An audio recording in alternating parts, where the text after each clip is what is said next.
It is time for Prime Time with Jerry McKee. We've got a great special guest with you tonight. And that special guest is Steve Holt. And he's a kind of a magical guy, literally magical. And he can kind of do a little bit of voice changing. And he's a man of many talents. He's an artist.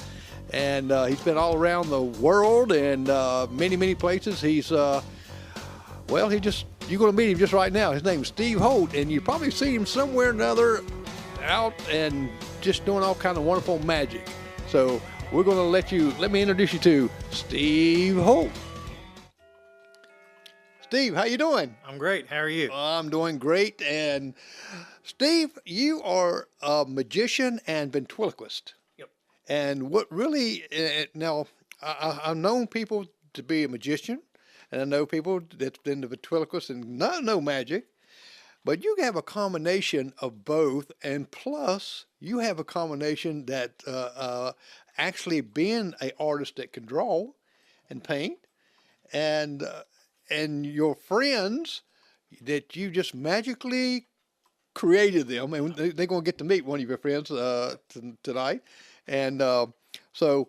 Steve, tell me a little bit about how did you get into being a magician? That's a wonderful story. Well, the ventriloquist thing started first. I was 8 years old, grew up in an orphanage in Rome, Georgia, and saw it on television, said, that's what I want to do. So at 8 years old, somebody brought me a box for my birthday, and inside the box was a puppet. And then I started from that, and then from 8, I studied through a mail order course, and graduated when I was 12, and then at 13 I took up magic. Met a friend at the Boys and Girls Club, and we started putting shows together. Now, and ventriloquist, that's always just been to me fascinating because I've even tried it when, especially when I was growing up and things like that. I just could not get it done right. And how long did it really take you to, when you was growing up, to really get the hang of it? I studied hard for, my goodness, a year or two. But I started carrying a puppet to show and tell at school when I was 8, 9 years old. And by the time I was 12, I was getting paid to do shows. Well, now what was the very first puppet that you had? It was a little plastic puppet named, it was a Danny O'Day actually, but I called him Jerry. I added some hair. It's Jimmy Nelson and Danny O'Day. Danny O'Day was, I don't know, they did the Nestle Quick commercial, you know. Oh, okay. Yeah, right. You remember that? I sure do. And Jerry and added hair. Yeah. I might have to hire you. It was a wig. Oh, okay. Well, and your first time you did it in school like that, what did the children, what did they do? That's actually his picture right here on this book. Oh, right. This is an I remember that a puppet like that. Yeah, that's an autobiography. It's got the puppet in it. But I just wanted the Danny O'Day to look different, you know, than Jimmy Nelson's puppet. So that's why we added the hair and just learned to squeeze the voice out, and learn to not move the lips, saying the ABCs, and some pretty weird sounds came from my bedroom. Yeah, well, you know, nowadays people say, "Well, I hear voices," or yeah. "Hey, he's talking to himself again," Right. into the third person too. Mm-hmm. And you've got to me, having a dialogue with yourself. And I've DJ'd in a radio station, and sometimes you're in that box like that, and you're talking, you're thinking, "Oh my goodness, I'm talking to myself." Mm-hmm. Did you ever get that way? Is it hard to kind of separate yourself from back and forth? I guess it kind of came natural to me because growing up in an orphanage, I wanted some friends, so I would create these imaginary friends, and then the puppets became the imaginary friends. Oh, wow. You know, being an artist, I was very quiet, very shy, and would stay to myself, you know, and paint and draw. And but when it came time to entertain, be on stage or in front of people, I was a totally different person, not as shy.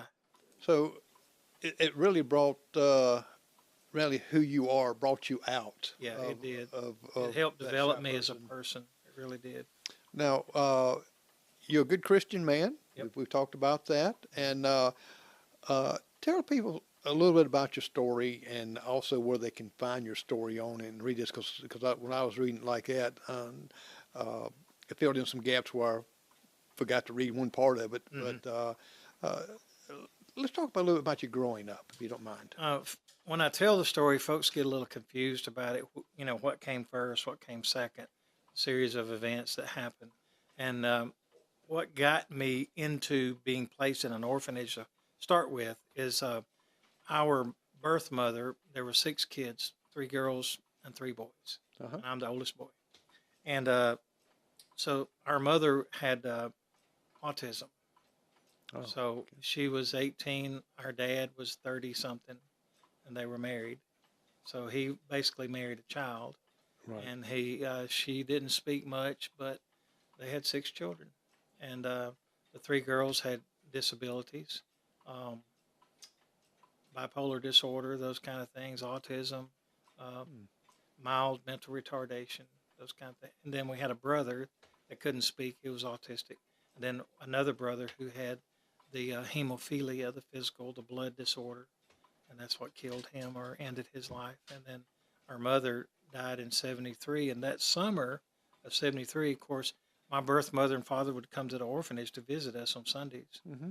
And I was there from 6 to 13 years old. Well, at 13 years old, she was murdered. Oh, my goodness. And so foster parents came to visit us from the church, and it was our youth pastors. And my sister Joanne and I were at the orphanage, and they said, "Hey, you want to come see us for the weekend?" Sure. We went and had pizza and had movies and watched, and they said, "Well, do you like it here?" We said, "Sure." They were just youth workers, not really youth pastors. Right. But anyway, we ended up staying with them that summer and loved it. And then we became their foster children. And then from there, I excelled. The ventriloquism got better. Foster dad built me a room where I could do a workshop, work on puppets, study, Wow. read joke books, put dialogues together. He was from Las Vegas and always told me, if you're going to be in show business, keep it clean. So I kept it clean. And then, of course, I did a lot of church work, a lot of ministry, and I would share my story about, how the Lord delivered me from being so shy and scared. So I was able to speak through the puppets and just became. Well, and that gives hope to other Mm-hmm. children and stuff Right. that has a home life that's maybe it's not as good as others. Mm-hmm. And you really excel, and God kind of took care of you, He did. and It still does. put you with the family and all, and that's a great testimony too, because it's especially for children. Right. They kind of sometimes they think they have it rough, but they just don't know. And they need to talk to someone that did. And sometimes I think God lets us experience things to where we be able to express ourselves and help someone that maybe is going through the same thing. And I always say, the Lord gave me talents and they saved my life. Literally saved my life. Yeah. Well, you got some great talents like that. Now, people can go to your Facebook page. Right? It's Steve Holt Magic. Okay. That's my Facebook address. And then my website is steveholtmagicshow.com. And they can go to your Facebook page and click on the link to go there too, right? Yes. And there's That's what I another did. website we just built, and it's actually the ministry site. steveholtmagicshow.com tells some of my story. Right. There's a ministry and corporate page on steveholtmagicshow.com that has my story and my testimony and video. But there's also another website, stevesstory.com. Yes, I went there. You did? Okay. And read there, and I thought it was interesting. You're being adopted at 59 years old. Legally adopted Legally at 59. adopted, right. I was in the foster home from my sister Joanne and I were there from teenage years up until 19 or 20 years old. And then, of course, I went on the road with my magic show. Mm-hmm. And foster parents loved that. They would show up in Michigan, Indiana, Ohio, in the audience clapping for me. Oh, wow. And I never knew until they stood up. I could see their smile. But that's amazing. Now, you were, I read in there where you was it England? Yeah, I went to London, England, for a high school graduation gift. So my foster parents, which I call mom and dad now, my dad's gone, but mom's still living. She's in Los Alamos, New Mexico. They said, "You want to go to Hollywood, or do you want to go somewhere else?" Well, there were 14 children going to London, England. Uh-huh.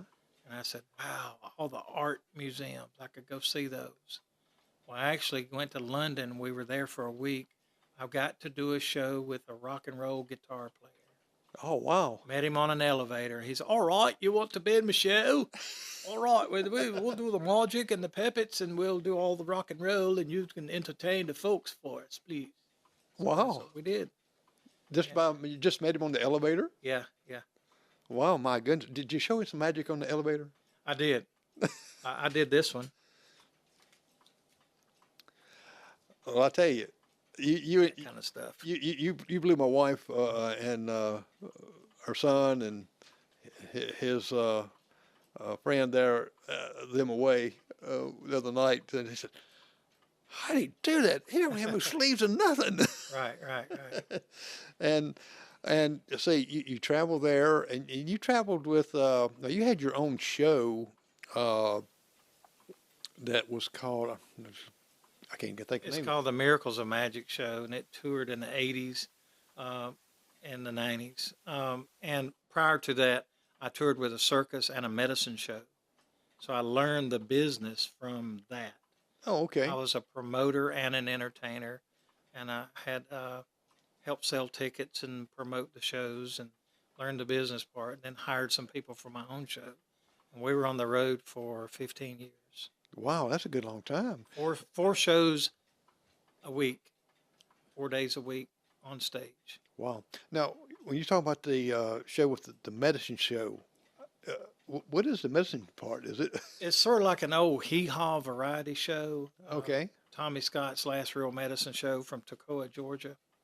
And we sold snake oil, but basically it was just a bottle of camphor and liniment, Right. rubbing alcohol for your sore muscles. And we'd pitch it to the audience before the shows, and we'd get 10 cents a bottle for every one we sold, which wasn't a lot. But anyway, I actually used it on my muscles because we had to lift equipment.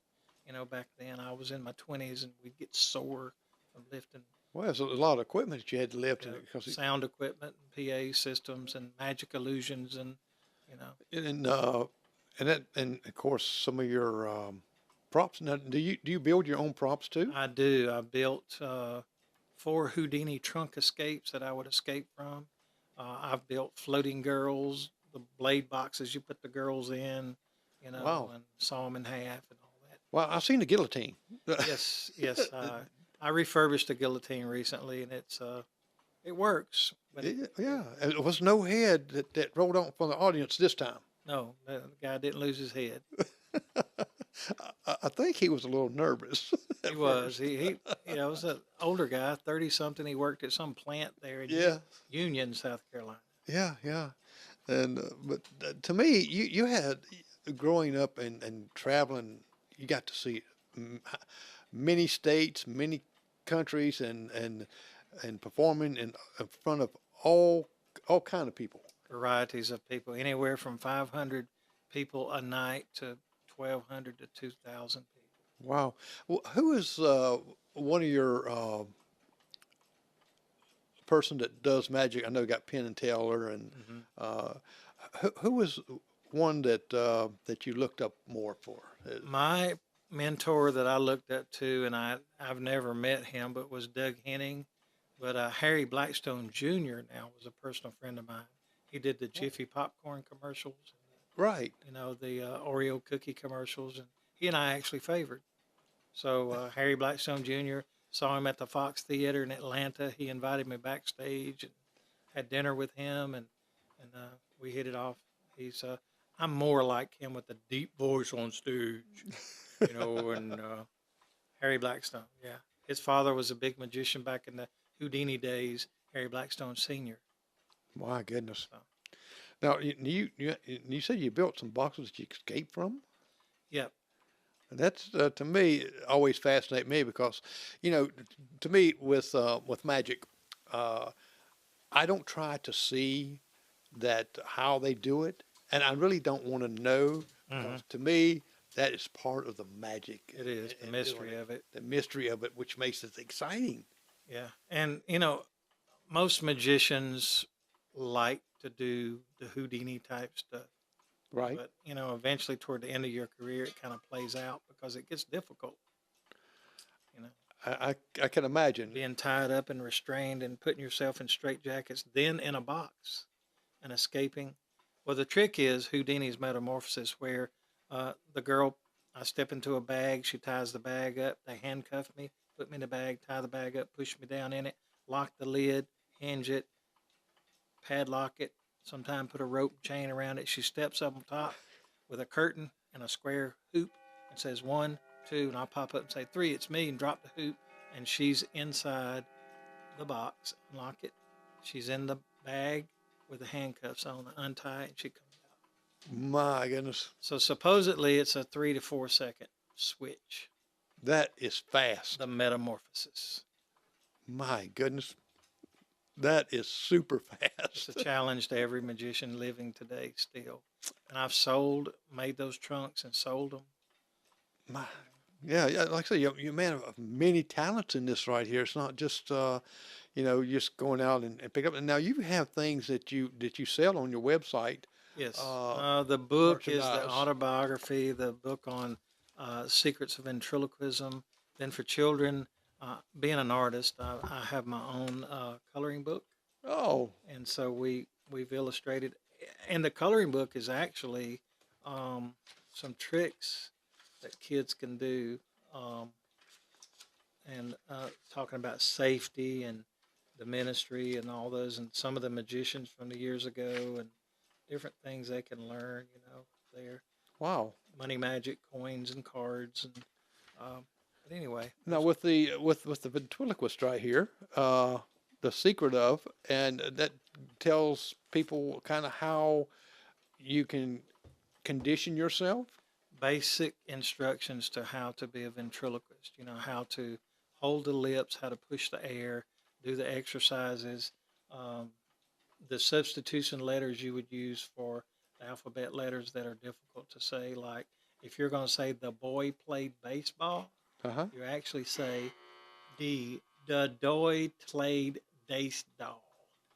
And then when you put a voice to it, the doy played baseball, and it comes out and sounds just like it. Then Wow. we have our own magic kit, basic kit for kids, but we have an advanced kit for older people too. Now, did you you said you got a magic box just like it when you was growing up, right? Hmm. And so you use that kind of mentality to say what are you going to put in this that's going Hmm. to make it fun?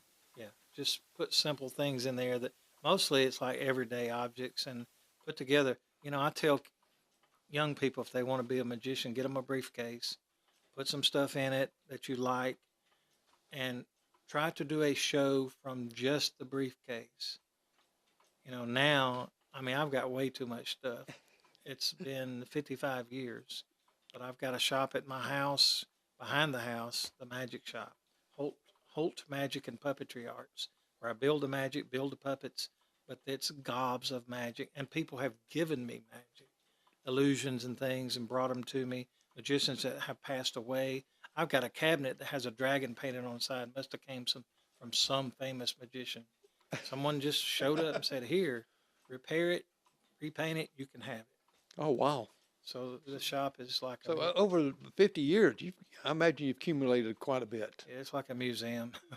Oh, so that's what you need to put a museum out there. Hmm. Well, do you still go back to some of your old props and things and All the time. And I just smile because those were the simple days, yeah, And now a lot of entertainers are going back to those simple things. And like I say, a briefcase. right. And we travel with a briefcase or a suitcase. And there's an example. Mac King, friend of mine in Vegas, his whole show's out of a suitcase, and he's playing Harrah's Casino Wow. every night of the week. Now, people say, well, he must not have to practice much, but how long do you practice? And When I learn something new, I have to practice.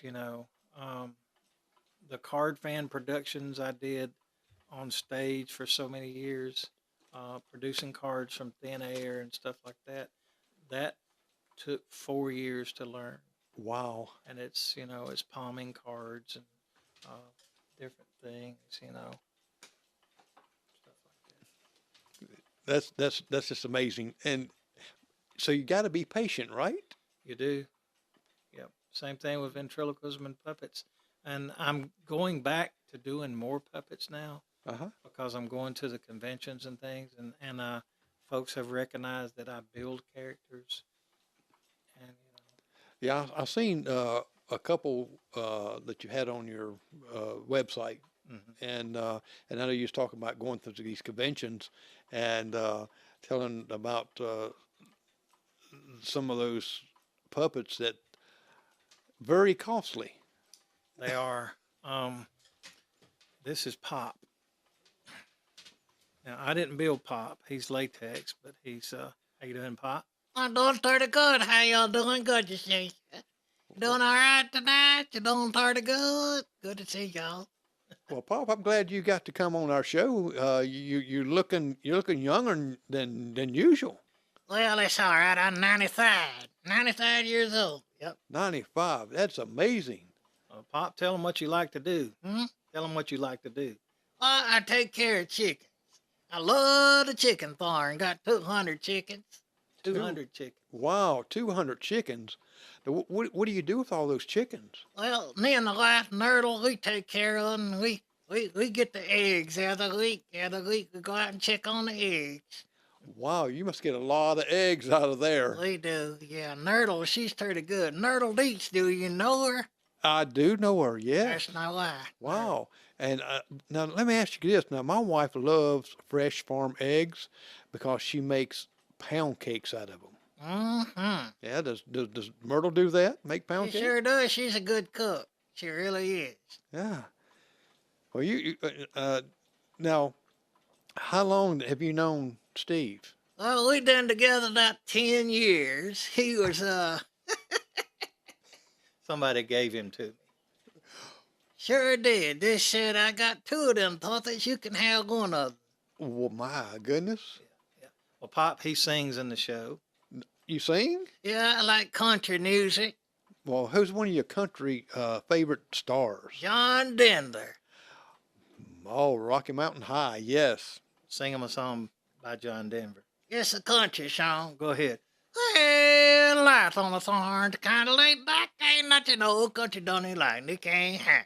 Early to rise, early in the sack. Thank goodness I'm a country done it.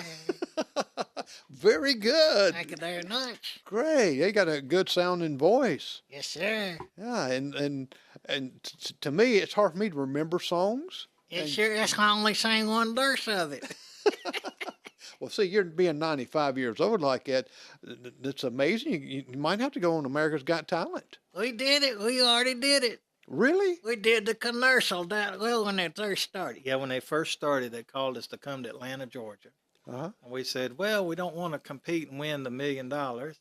Right. Just for you, wouldn't it? Cause you not do it. Yeah, we didn't want to win because we didn't want to do all that traveling and with it, And they said, well, would you do the commercial? So they said, we like ventriloquism especially, but you can do some magic. So I did 2 minutes. And they ran the commercial for about 2 or 3 years for America's Got Talent. Wow, my goodness. Every once in a while you might see it. Yeah, well, I tell you what, it's out there somewhere. I'll Google it, and I'm going to pull it off, and I got to put it on the show or put it on my site like that. And now, what did you say? You was in the commercial, right? Yes, sir. I said, they told us what to say. They did. Yeah, they'd ask us questions, and they said, you say this, and we'll say this, and back and forth. Back and forth. Yeah, we had to do what they said, Right. Well, how long you been doing it, when you get started, and all that kind of stuff. Right. And just give America's Got Talent a good plug. Well, ladies and gentlemen, make sure to see America's Got Talent every Monday night around 7 o'clock. See the world's greatest talent on AGT. all right. Good job. Now, for those 2 minutes commercials, and I've shot some commercials just for independent, and a 30-second, 1 minute commercial has took me hours to do. So did you hit it right off the bat? We pretty much did. Oh, wow. That's great. That's good. Didn't take much, did it? No, we did all right. Well, this is amazing. See, folks, you can actually purchase this book right here, and it's going to show you how you, with lots of practice now, you will be able to ventriloquist. And, you'll be able to, I'm trying to figure which one is really the dummy part there. Is it? Well, Steve's a smart dunny. He's a big dunny, and I'm the little dunny. Now, have you go to church and perform any? Yeah, we do. We like going to church a lot. Quite a bit. I sing in the choir. All right. Well, I figured you probably did from that voice you had. He sings in the choir, but we do go to a lot of churches. They invite us to do like a morning 10 minutes in the morning service. And then we'll come back that night and do a large service. And tell people how they can get a hold of you again. Okay. Where they can book you to come out. Yeah. The phone number is 864-706-1428. And email address is steveholtshow@aol.com. Well, after this, if we get through here, I'll go ahead and I'll put those links on there where they can come right to it. And it's kind of funny because I keep looking at him like, what now? Yeah, of course, you go to it's so real. Facebook page, Messenger, Steve Holt Magic, or there's a fan page, Steve Holt Magic Show. Yeah. Facebook. And then there's steveholtmagicshow.com and then stevesstory.com. Yeah. So actually, if they go to your Facebook page, you got those links in there, correct? So that way they can go to all of them. Just keep going, clicking on them, and Yeah, they're just right at the top of the page. go right to it like that. Now, if someone send you an instant message and saying, and you pick those up pretty good, right? I do. Yeah, I think you answer mine pretty quickly. I have to stay on top of it. If you run a business and a ministry, you got to.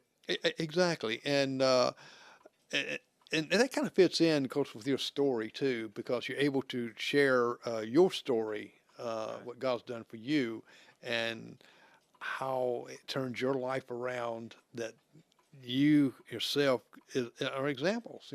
Yeah, what we're doing right now, the biggest thing with Steve's story is I'm doing less of a show, but sharing my testimony. But for example, if anyone wants to do a fundraiser, they would have a dinner, of course. Say if you want to, I'm big on the foster parent program, Right. foster children program, because I was a foster child. Orphanages, if they want to donate to an orphanage or a foster care system or DSS or any of those groups that support those organizations. So they would have like a fundraising dinner, and then I would come and speak and share my story, do a little bit of my show, do a little bit of ventriloquism, do a little bit of magic, not overwhelmingly large show. Right. But then we're working on a video that we can put up about, how I started, and it kind of lets people know, what children can become. Right. And then they hear the story and they give accordingly at these dinners, Well, I know Union here is, we have a lot of folks, and people know that Union County is kind of more of a poorer county, and they have a lot of different events here, fundraisers for children, from the back to school. I mean, it's really just people overwhelmed to help that. Yep. And when they hear some children in need or something, they just immediately just go, say, okay, we need to do this, and they start putting stuff together. Yeah, and I tithe, of course, to the church I go to, but also when we do a fundraising dinner and they pay me to speak, I give back to specifically the orphanage I grew up in. Oh, wow. 10% to them, the Open Door Children's Home in Rome, Georgia. Oh, okay. And you've got that on your site too, right? No, I don't have it on my site, but people read it, and they'll read my story, and it mentions the Open Door Children's Home, in Rome, Georgia. So, Okay. um, Do they have a website? they do. They have a Facebook page too. Okay, so maybe we can get that link in there also for anyone that's interested in that And also. I go back there every year, do a show for the kids, and most of the time, the little kids like the show, but you've got the teenagers at the orphanage, Open Door Children's Home, that ask me questions, and I'm able to sow seed into them about, what happens to me after I leave the orphanage. What do I do? What kind of work do I do? Where do I go to school? What I do about getting married. You know, We have a lot of questions like Yeah. that, and that's we ourselves has never been in that situation. We take stuff like that for granted, Right. and we just think that just natural come. Everybody should know this, but you're right. They don't know.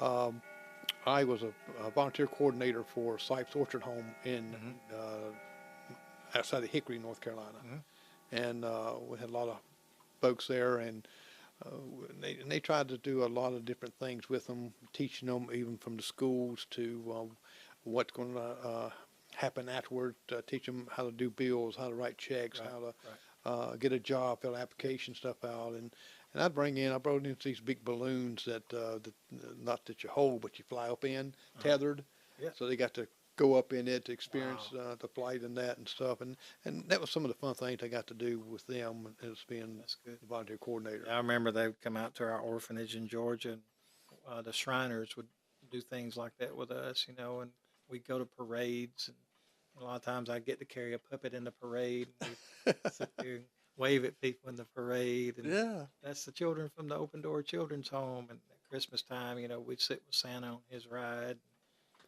stuff. Do you go into parades now around here? Haven't in a long time, but I do. Yeah. I mean, For our county, we got several from Carlisle to Union to Buffalo. We got several little towns around here in Union County that has parades.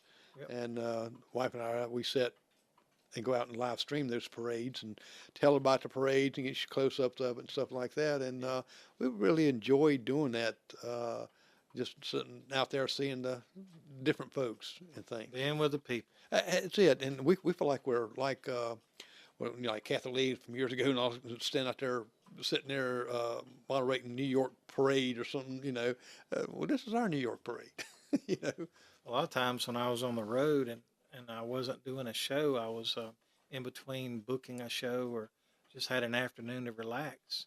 I would go some of the parks like in Idaho somewhere and just watch a ball game. Same kind of thing you were talking about. Right. Just be with the people, Yeah, be a normal person. yeah. But that'd still be cool what you're doing though, sitting in the park, where people come by like that, and you got your pop here with you, and Yeah. somebody walk by and you just talk like that. How you doing? You doing all right today? You doing pretty good? Well, how's a ball game? A pretty good game, isn't it? Yes, sure is. Yeah, so that would blow my mind. Yeah. I couldn't even focus on the ball game. Well, listen, my grandson out there playing ball right there. Look, watch him. He gonna run. There he goes. Do you like ball games? I sure do. I like the Braves.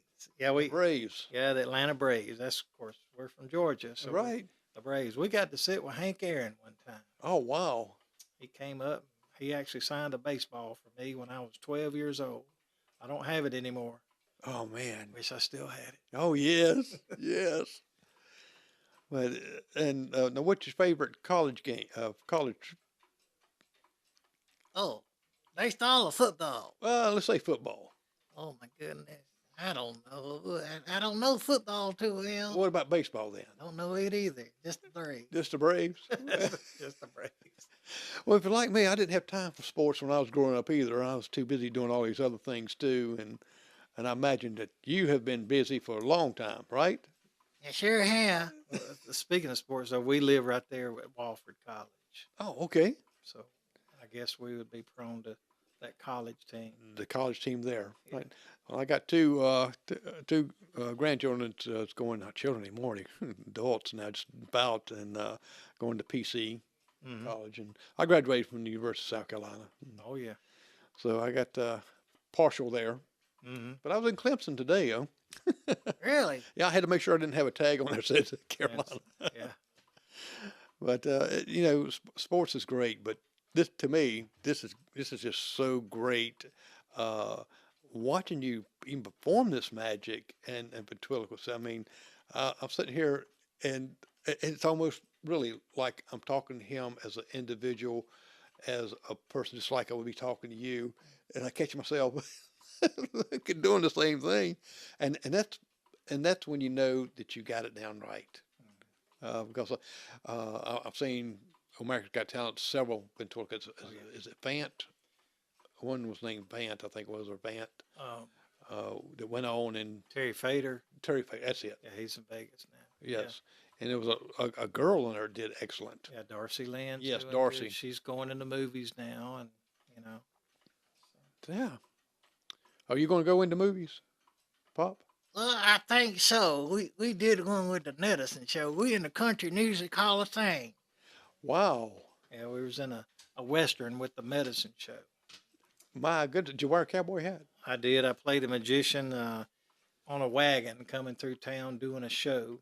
Of course, I played an elderly magician and kept falling off the wagon. But No, well, not the drinking wagon, but the real wagon, right? it was the drinking wagon. Oh, was it? But I was performing as a magician on the drinking wagon. But I don't know if that movie ever made it big. It was called The Guns of Obadiah Crawford. And we spent 2 days in Arizona filming. So, but I was in the Country Music Hall of Fame, inducted in there with the Medicine Show. So you go there and you'll see an old medicine wagon and the pictures of us. And, you know, we were on the Ralph Emery show in Nashville. I remember Ralph Emery show. Yes. Did all those. Yeah. Now, I bet that somewhere or another, someone's got that posted on YouTube or somewhere or another.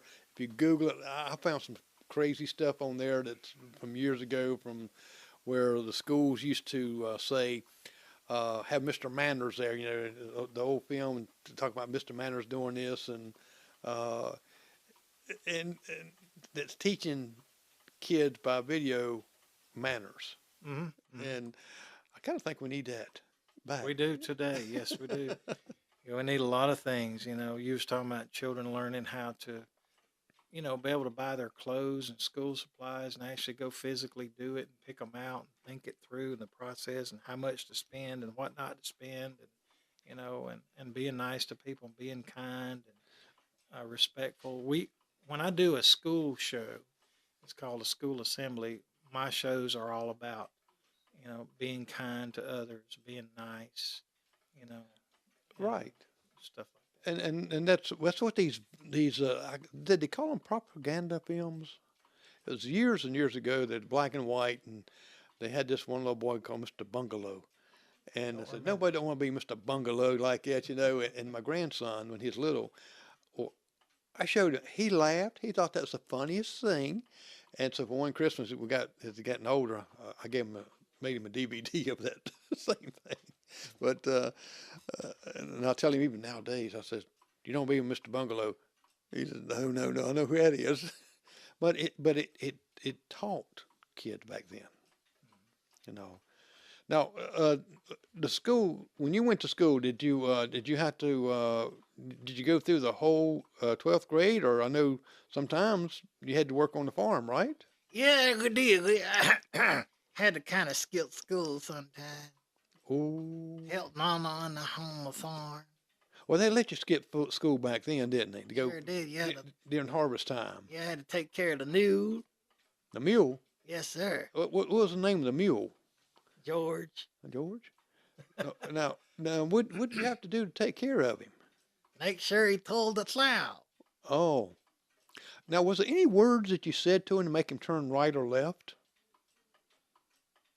The reason I'm asking this is that I had an uncle years ago that had two mules, and I'd hear him out in that field going, "Yee, yah," and that means right and left. Makes sense. Yeah, and then he'd holler at a lot. I don't know if that mule was that stubborn or what. Giddy up. Was your mule stubborn? Pretty nice they all are. Yes. Yeah, they are, aren't they, Pop? Mm-hmm. Well, chickens not, are they? No, chickens kind of got their own way of doing things. Yeah. Now, when you get all these eggs up together like that, how long does it take you to gather them eggs? All day. All day. Well, I guess that was 200 chickens. Hmm. Now, do you go in with the hands, or do they put them down, drop them down this little lever and they go down? We wear gloves. Gloves? Well, You and Myrtle wear gloves. Yeah, we handle them ourselves. ah. Hand picked eggs. Do you wash the eggs? Do you wash them? I think we do. Yeah, we got to clean them after they cool off. Oh, they got to cool off. They kind of worn when you grab them first. Wow, good thing. I imagine so. They fresh. Yeah, because I had someone tell me like that they stay longer if you didn't wash them and leave them set. You can set them out and leave them outside, leave them on the. I think so. Yeah, there's all kinds of things. So we're learning all kinds of things here on our show. We learn about how to take care of chickens and gather eggs and a little bit of history, a little bit of everything. That's right. Now, I know you stay busy being booked, and I do. and you still travel quite a bit. And you said you're semi-retired. I really don't know what that means because when I say semi-retired, I think I work as much. We do. I don't have any grandchildren. You probably do, but I mean, I stay just as busy doing birthday parties, so that's my kids. I try to say you got grandchildren, just don't know it. Got a lot of kids. So birthday parties, keep me very, very busy. And then of course my wife, she's an illustrator, did all the books, but she'll face paint sometime at some of the birthday parties, and Oh, okay. she's involved in ministry too. And a lot of times she can't go with me because she's teaching somewhere. Well, I didn't even ask about your wife. If, now you said she is a illustrator, Right. She does graphics for all the books and business cards and things like that. so she kind of designed these.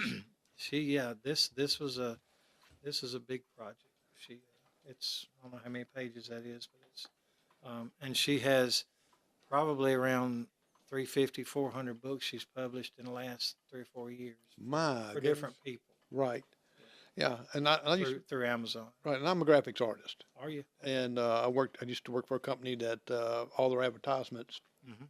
I did a lot of their advertisements for them That's good. that they printed out in media, but I always did something secretly when I did theirs. I hid either my initials or my name somewhere in it was my name and initials. Yeah, I kind of wish I got into graphics.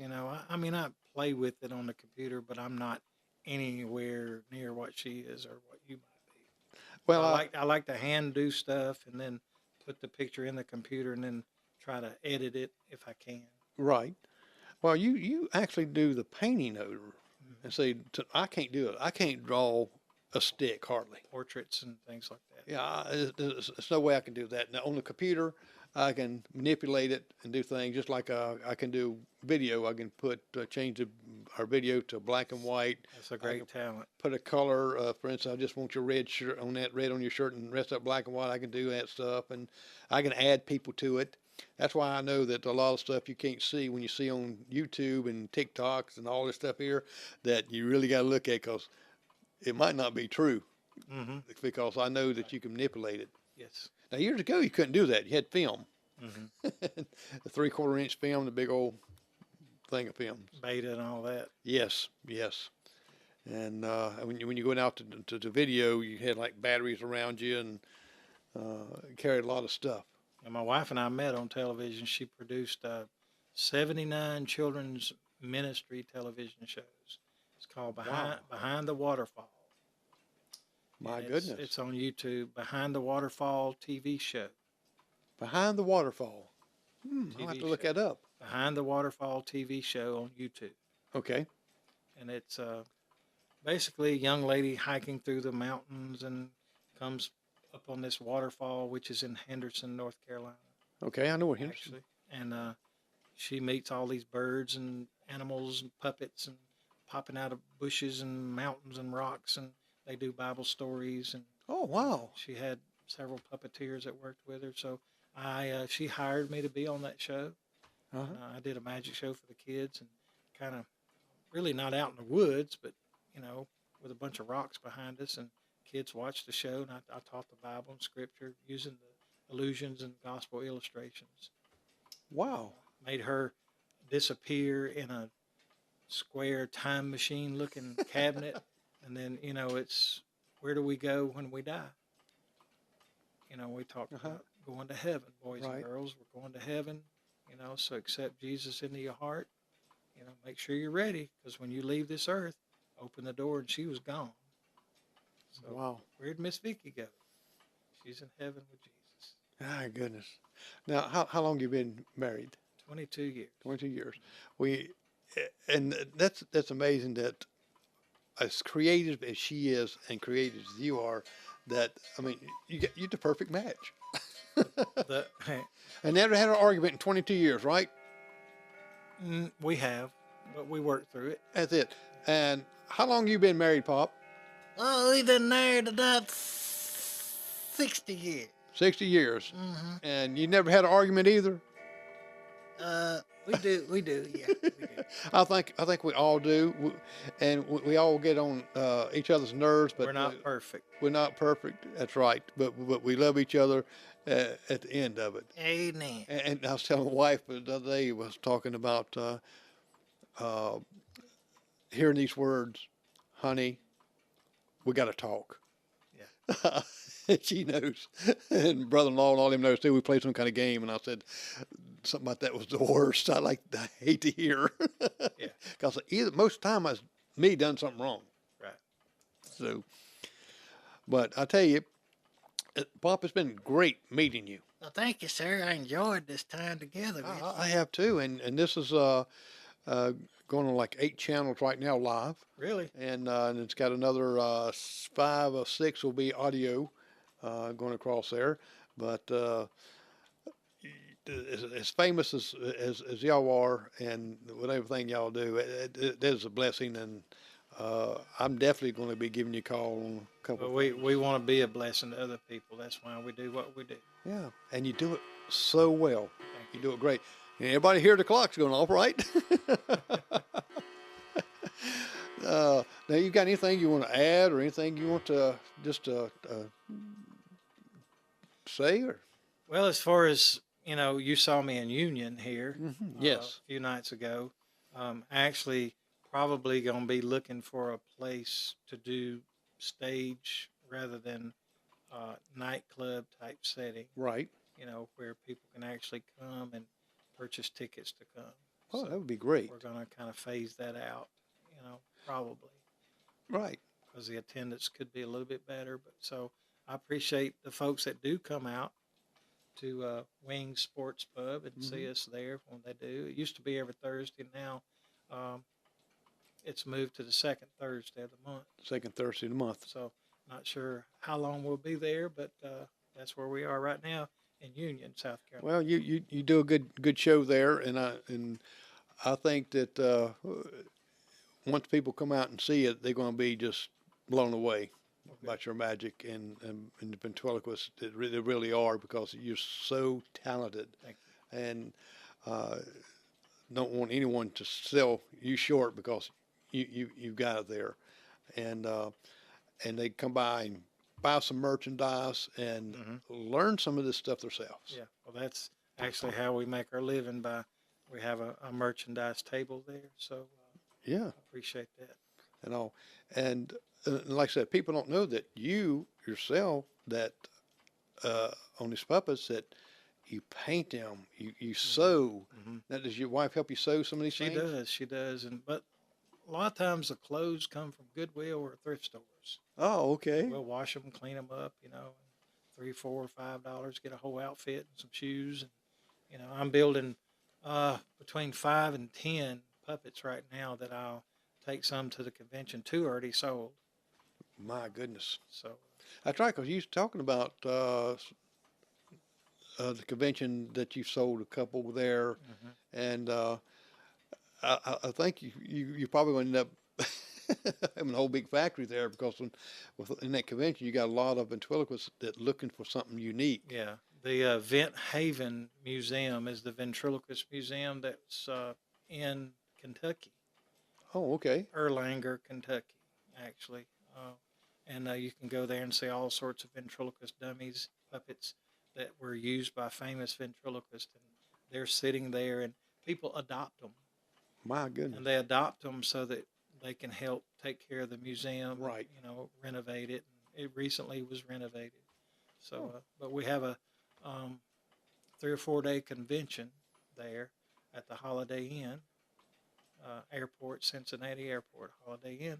That's what man. I'd like to be there. Yeah, That would be a neat place to stay during that convention. Yeah, workshops where you can go learn script writing and figure building, and then they have